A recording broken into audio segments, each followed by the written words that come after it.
What is happening, everybody? My name's Seven and welcome to a Ghost War video. Today we're going to be talking about some tips that I can provide you guys for sniping within Ghost War, which is Ghost Recon Wildlands PvP. Now, pretty much every game other than the beginning game where you have no choice but to use the recruit class, I've actually used the sniper class, and I've learned a lot about how to use this very tactically and use it to an advantage of my own and my teammates. So I'll go through a bunch of different pointers. I have about 10 to 11 different pointers, and they will effectively help your gameplay a lot if you wish to be that marksman within your squad. Now, there is a rule: you can have multiple people playing under a certain class, but you can't have everybody playing the same subclass. So the best sniper rifle class is simply the sniper using the MSR. Now, this is one of the best ones you can have, but because in the beta there's only 2 for every different main class that is unlocked, you can only have 2 people being the marksman on your team at the very most, which I advise just spreading this out and, you know, experimenting with different classes, because you're going to need a good mix. As one of the pointers I'll point out later on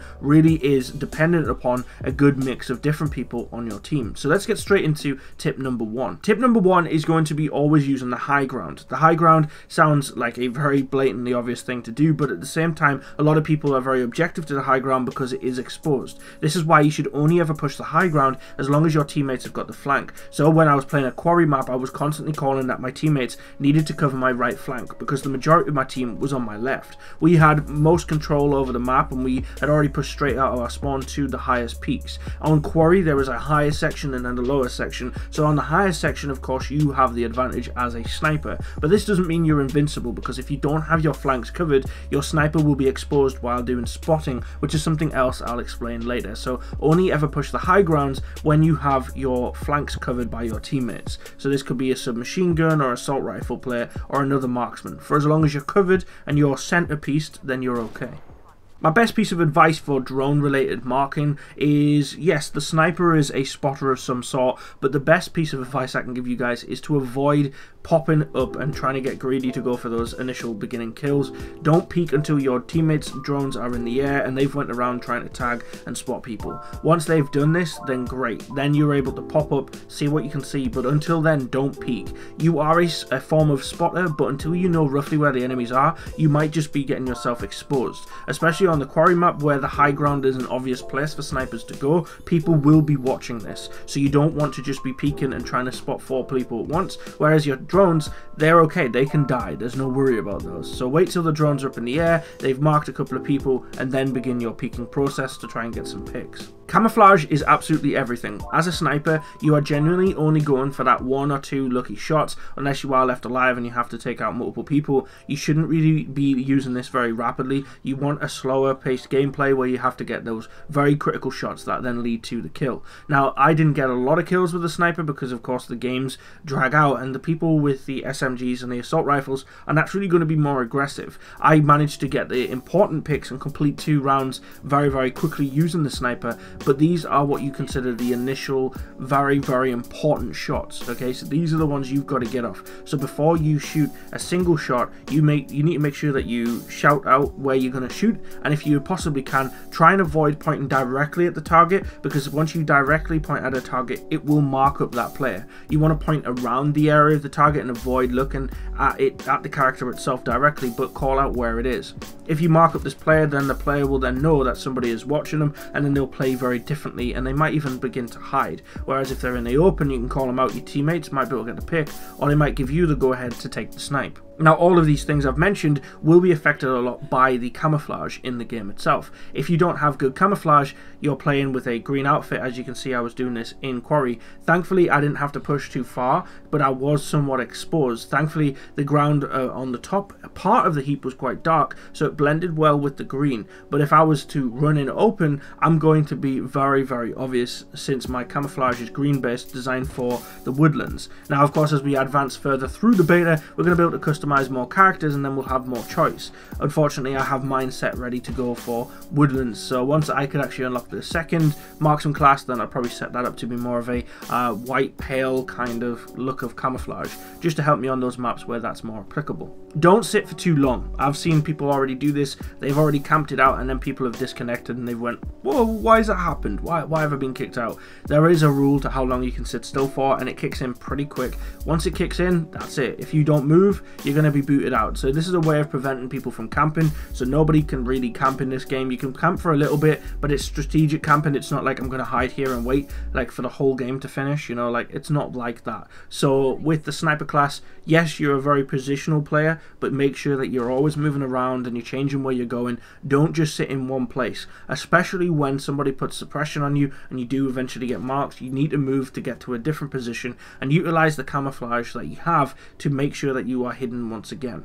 As to the first tip that I gave you, the snipers are pre-game spotters, so if you can work on the side of a higher ground, so on the quarry you'd be on the heaps, or if you were on the deforestation you'd be on the higher hill ground. Now you want to get to these spots as fast as you possibly can, only if your teammates are working with you to support you. So if you move with an aggressive player, like go into pairs, this could be really good, because it means that you could watch their back as they traverse down the hill or around the outskirts of the map, and you're also going to be able to spot enemies that are further ahead of them and maybe call out where some of the enemies are. So the sniper can really give the team itself a massive advantage for some form of flank on the opponent. You can see where the objectives are going to be, where people are pushing mostly, like are they pushing to the left or the right, and then the sniper can then help guide their players almost around the map for as long as they work well with the team. If you can't get a good match between the sniper and the SMG player, then you are just ultimately going to be an exposed sniper who's just playing for themselves, probably just going to get hit markers or no hits at all, and then get picked off by other players in the map. Don't be afraid to switch to your pistol. If you do get pushed, you are going to have to switch to your pistol. It's just one of those things. It cannot be helped, because there is no like SMG on a secondary or anything like that. You just have to use your pistol. I've already tried this and you can get kills, but unfortunately when I tried it I did die because I was pushed by 2 players, so it was a bit excessive. I could have got maybe the 1. Definitely don't worry about switching to your pistol, because a lot of people are like, oh, I'm a sniper, I must only remain as a sniper. Not always. You can mix it up. Unfortunately, in certain situations, even switching your pistol isn't going to help, and you might have to just keep your sniper rifle on. In deforestation, I was caught in a very awkward situation where most of the enemies were down in the same place. I kept getting hits on somebody, they kept reviving somebody, and it kept going, and eventually they just called their drone in. They knew where I was, and the assault rifles were going to just rule over the sniper. So there are points where even switching won't help you, but always consider it as a secondary option. You're a sniper, the enemy team's probably going to have a sniper. This is why I'm making this video. It's a very popular class choice, and yes, you're going to have to be the one that is going to be liable for taking out the actual sniper on the enemy team. If you're not capable of taking out the sniper, then you're going to have to wait until one of your teammates can get very close and push up in the vicinity of the other team's sniper, but they might just get sniped at that point, or they might get called out and then pushed by another player. So as a sniper, it's your job to try and search those little darkened areas, those very well hidden areas, the bushes, the trees, you know, the high ground, fine lines, you know, areas where snipers might appear, and it's your job as a sniper to take out the opposing team's sniper.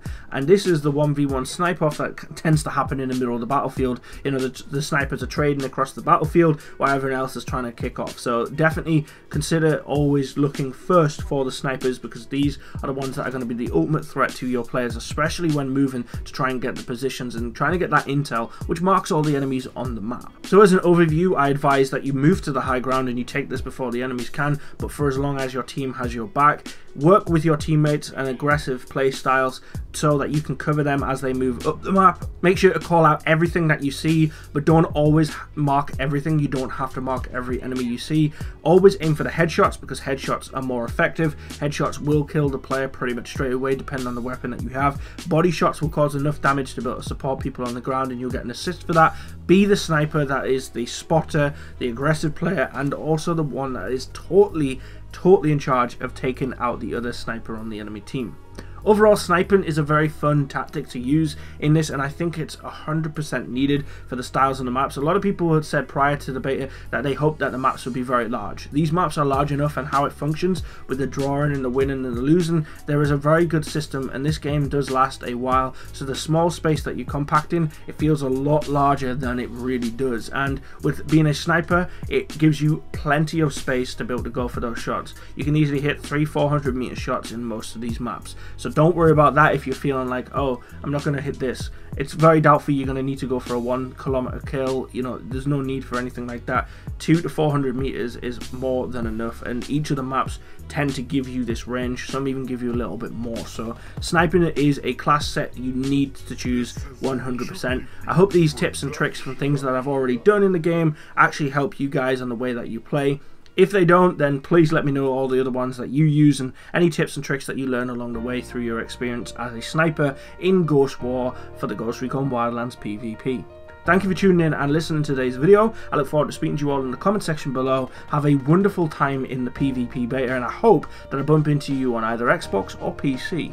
My name's been Seven, also known as Martin Lee Wood. Like and comment on all that you love. Take care of yourselves, guys.